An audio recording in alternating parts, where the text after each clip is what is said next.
I ended up in seminary in the early 80s. And I had worked with my dad in a sporting goods business before that.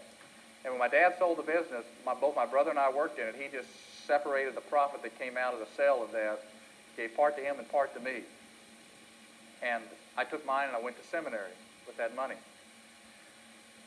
I had gone to college on a scholarship, and now I was going to seminary with this money. I had never really learned the lesson of depending upon God. And I didn't want to learn that lesson, but God had it in his future for me to learn that lesson.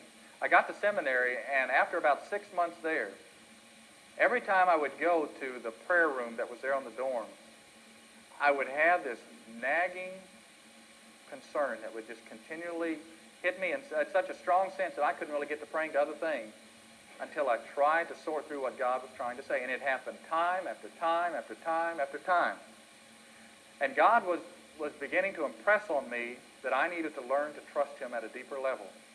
And he kept going where I didn't want him to go. He kept pointing out that big stash of money that I had, that I was going to just go all the way through seminary with. For some reason, he was not going to allow that to happen. And he pushed me so far that in order just to get relief from the way that he was impressing me so strongly, I wrote out a check and sent it back to our home church. Left just enough money to get me through 1 month, which would finish out for the summer, until the summer came. That check went back to the bank. The banker looked at it, knew my dad, and said, "Oh, my goodness." Called my dad, and my dad said, "I don't understand what he's doing, but let it go on through." That next month and the summer ahead, I look back at that today, and I'm amazed at it. People were walking up to me, offering me jobs, telling me that you can do this. They didn't know anything about what I had done. But all of a sudden, it's just like a moment in time separation. Nobody came up to me and talked about any job at all. But all of a sudden, I was working as a tree cutter. I was working as a janitor. I was working as a security guard. I was working as a maintenance for an apartment area.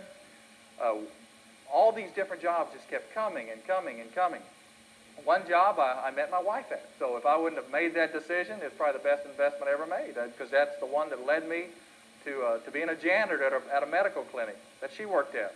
Ended up at that medical clinic getting a full-time job as a records clerk, the only male records clerk they had ever had there, and worked in an office with 13 of them, and one of them I ended up marrying.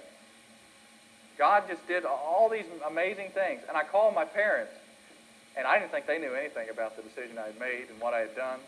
But I began to tell my dad, "I got so many jobs. I don't know what to do with all these jobs."